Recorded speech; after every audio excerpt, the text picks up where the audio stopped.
नमस्कार। Economics Awadh classes YouTube channel पे आपका स्वागत है। आज की क्लास में अर्थशास्त्र से संबंधित हम लोग लगभग 25 बहुविकल्पी प्रश्नों को सॉल्व करेंगे। यह प्रश्न उत्तर प्रदेश प्रवक्ता परीक्षा के साथ साथ झारखंड प्रवक्ता परीक्षा के लिए महत्वपूर्ण है। तो चलिए आज की क्लास स्टार्ट करते हैं और देखते हैं आज की क्लास में क्या क्या क्वेश्चन है। पहला क्वेश्चन है, प्रेरित निवेश बढ़ता है ए जनसंख्या वृद्धि के साथ, बी ब्याज दर की कमी के साथ, सी आय में वृद्धि के साथ, डी बचत सीमांत प्रवृत्ति के बढ़ने पर।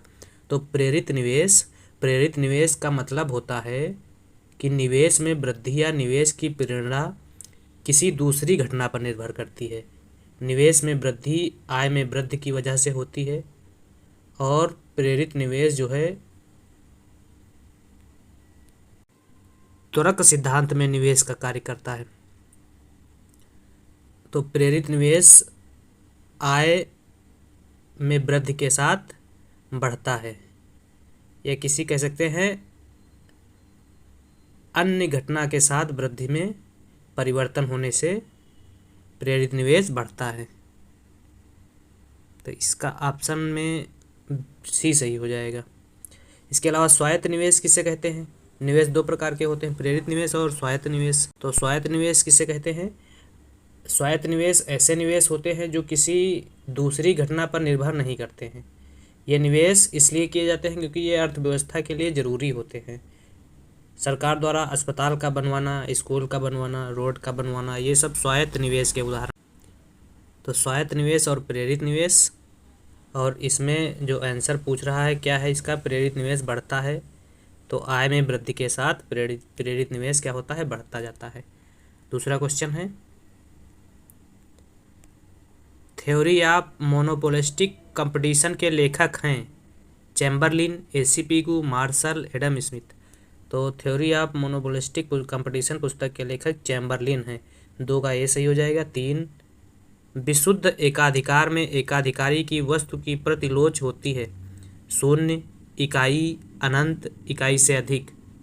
तो विशुद्ध एकाधिकार में एकाधिकारी की लोच शून्य होती है। तीन ए सही हो जाएगा। चार, an inquiry into the nature and causes of the wealth of nation के लेखक कौन है? तो यह किताब जो है 1776 ईस्वी में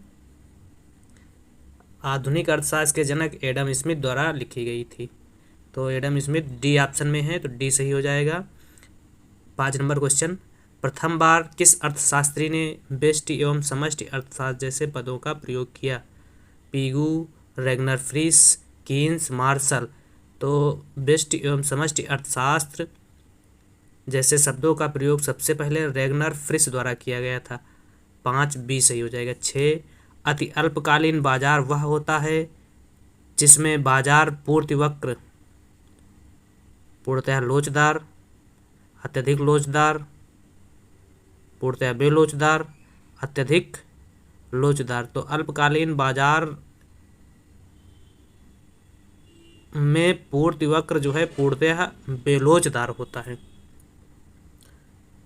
सी सही हो जाएगा 6 का। बाजार को 4 भागों में मार्शल ने समय के आधार पर बांटा था। अल्पकालीन बाजार, अति अल्पकालीन बाजार, दीर्घकालीन बाजार, अति दीर्घकालीन बाजार। तो यहाँ पूछ रहा है अति अल्पकालीन बाजार में बाजार का पूर्ति वक्र कैसा होता है? तो पूर्णतः बेलोचदार होता है। 7 नंबर क्वेश्चन, लगान का विभेदकारी सिद्धांत संबंधित है ए केन्स, बी विक्सल, सी रिकार्डो, डी मार्शल। तो लगान का विभेदकारी सिद्धांत जो है रिकार्डो के सिद्धांत से संबंधित है। 7 सी सही हो जाएगा। 8, कीन्स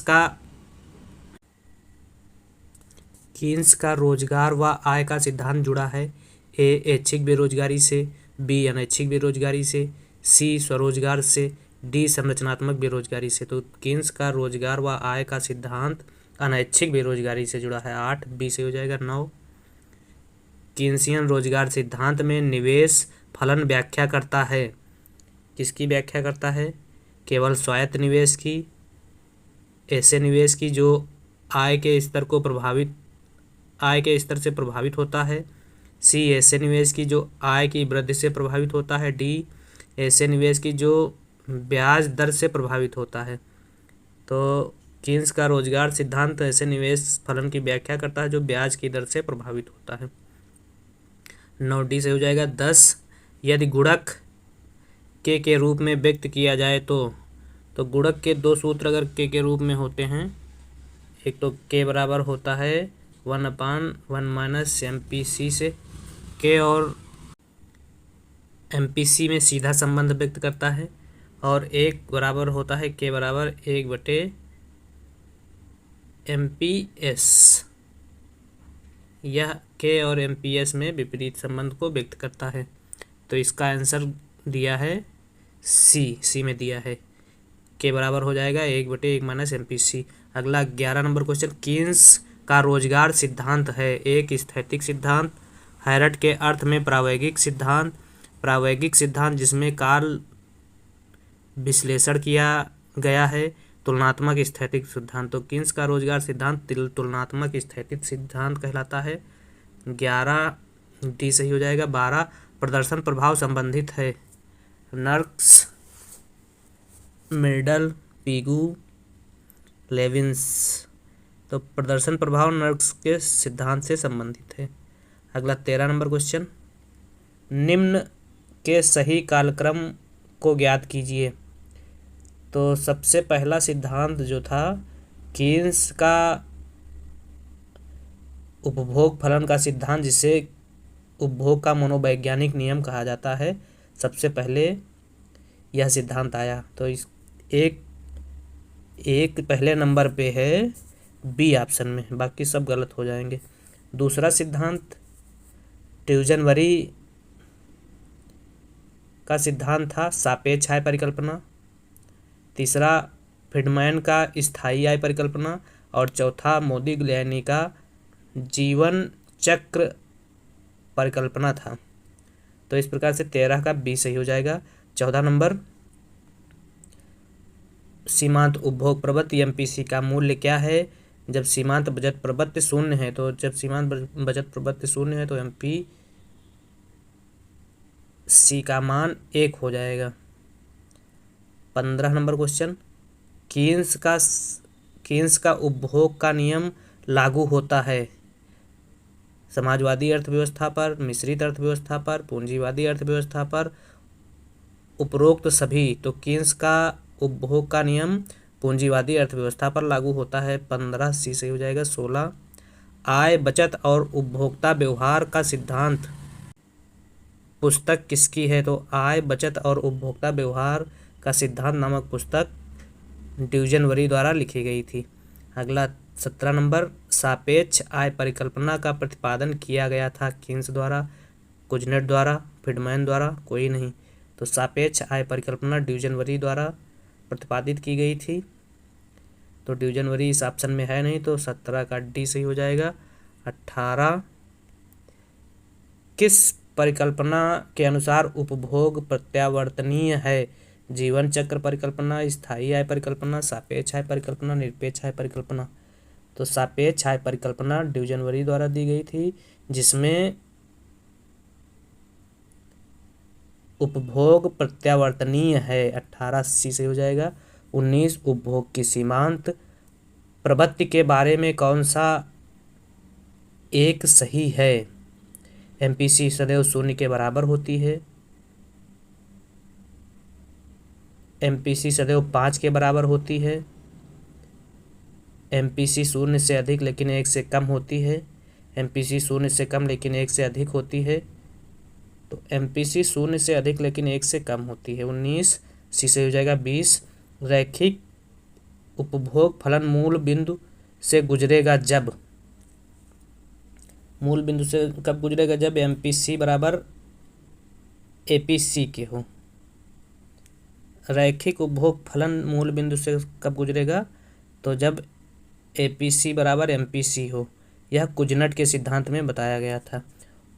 आय उपभोग के संबंध में दो सिद्धांत मुख्य रूप से अर्थशास्त्रियों द्वारा दिए गए। पहला कीन्स दृष्टिकोण था और दूसरा कुजनेट दृष्टिकोण था। आय और उपभोग में कीन्स क्या गैरानुपातिक संबंध की व्याख्या करते हैं। कुजनेट्स आय और उपभोग में आनुपातिक संबंध की व्याख्या करते हैं। कीन्स का सिद्धांत अल्पकालीन उपभोग फलन कहलाता है, लेकिन कुजनेट्स का सिद्धांत जो है यह दीर्घकालीन उपभोग फलन कहलाता है। कीन्स का सिद्धांत रैखिक उपभोग फलन है, इसी प्रकार से कुजनेट्स का सिद्धांत भी रैखिक उपभोग फलन है। कीन्स के सिद्धांत में एपीसी ज़्यादा होता है एमपीसी से, और कुजनेट्स के सिद्धांत में एपीसी बराबर होता है एमपीसी के। और कीन्स के सिद्धांत का जो आरेख है वो मूल बिंदु से थोड़ा ऊपर होता है, तो ये सी बराबर ए प्लस बी वाई होता है। और कुजनेट्स के सिद्धांत में यह मूल बिंदु से आयवक्र जाता है, जिसका कारण होता है एपीसी बराबर एमपीसी।